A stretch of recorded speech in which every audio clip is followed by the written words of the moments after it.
Whenever I sit down to talk about Powerbook for Force, I can't help but feel like something is missing, because the more I talk about these characters, the more I realize that leaving the actors behind them out of the discussion makes no sense whatsoever. This is one of those shows with absolutely perfect casting. And now that the new season is out, it's better to get to know the iconic actors already so that this final season becomes much more meaningful in every shape and form. So let's dive in. Take Joseph Sikora for example. Tommy Egan's chaos hits so hard because Joseph has lived with this character for over a decade. He once said, "Tommy has always been a part of me. I've lived with him for so long that he feels like family." And honestly, that's exactly how it comes across on screen. What I love though, is that Joseph himself is nothing like Tommy. He's private, introverted, and dare I say, almost soft-spoken. He often laughs about this contradiction, saying, "People are surprised I'm kind of quiet and private in real life. Tommy is the loud one. I get to leave him on set." I feel like this low energy spills into his romantic life too, as Joseph has always kept his relationship completely out of the public eye. He married his longtime partner quietly, and even now, he never flaunts that side of his life. In fact, I think it's fair to say he is pretty protective of his relationship. By the way, similar to Tommy, he is from Chicago, which makes him even more rooted in the city. He once said, "Chicago built me. Filming here, it just feels right." I don't know about you guys, but I feel like Tommy's grit and Joseph's roots are woven together in ways you can't fake. Isaac Keys, on the other hand, brings something completely different but just as powerful. Before acting, he was an NFL linebacker, a whole other life, a whole other universe. When he talks about the shift into acting, he does it with this surprising softness, saying, "Football was one chapter. Acting became a way to express myself in a way I never had before." That vulnerability shows every time Diamond tries to rebuild himself from the pieces left after prison. Isaac connects to Diamond so deeply that he said, "Diamond is a man trying to do right in a world that keeps pulling him back." I relate to that fight. In real life, Isaac is extremely private, especially about his love life, but we know he married Danielle Keys in 2019, and honestly, their love story is beautiful.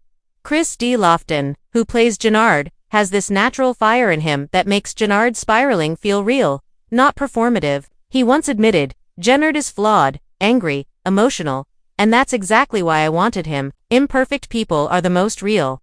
Chris has been acting since childhood, literally growing up on sets. His dating life is mostly private, though behind the scenes he gives off this deeply loyal, family-centered energy, something Jenard would probably die for but never manage to hold on to. It's funny how actors often have the emotional traits their characters wish they had. Lily Simmons, who brings Claudia Flynn to life, surprises me every time. As you know, Claudia is sharp, dangerous, unpredictable. Let's admit it, she's kind of scary. Lily, however, is the total opposite. She's soft-spoken, introspective, even serene. She once said, "I'm drawn to women who are messy but strong." Claudia is both, and that's what makes her fun to play. Her real-life relationships are extremely private, but she's hinted that she believes some parts of life are sacred, saying, "Some things are better when they're just yours." Her career has grown slowly and steadily.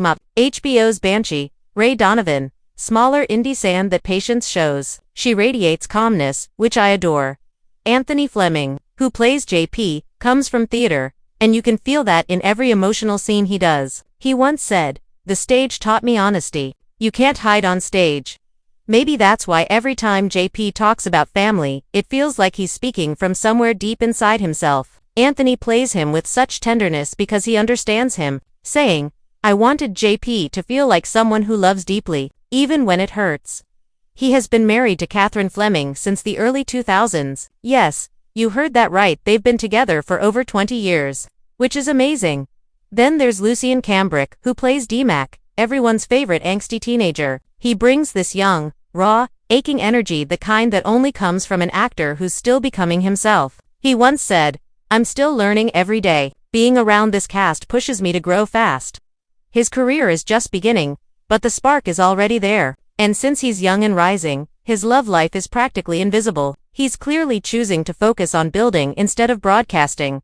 Carmela Zumbato, who plays Maria, adds this unexpected softness to Tommy's world. And personally, she's my favorite character. Off-screen, she's warm, open-hearted and very romantic. She once admitted, "I'm hopelessly romantic. I always have been." Maybe that's why she plays Maria with such sincerity. She said, "Maria loves with her whole heart. That's what made me fall in love with her." Her career has climbed quietly but consistently. The Magicians, You, Chicago PD, indie films, and now she's becoming one of the emotional centers of Force. Her love life is semi-public. She's shared glimpses of past relationships but keeps current ones private, which honestly feels like the healthiest balance. And I love watching Miriam A. Hyman bring Stacey Marks to life. She's bold and confident. She once said, "Standing in my truth made me stronger as a person and as an artist." That line could be Stacey's entire character arc. She also mentioned, "Power comes in many forms." Stacey uses hers in a way that isn't loud, but it's felt. Miriam has built an impressive career acting, music, theater, TV roles in The Chi and Queen Sugar, all while maintaining a personal life she guards with intention. But we know she married Sharia Irving this year. Good for her. Which one of these actors is your absolute favorite? Let me know in the comments. For more weekly updates, discussions, and analysis on the PowerBook universe, make sure to like and follow.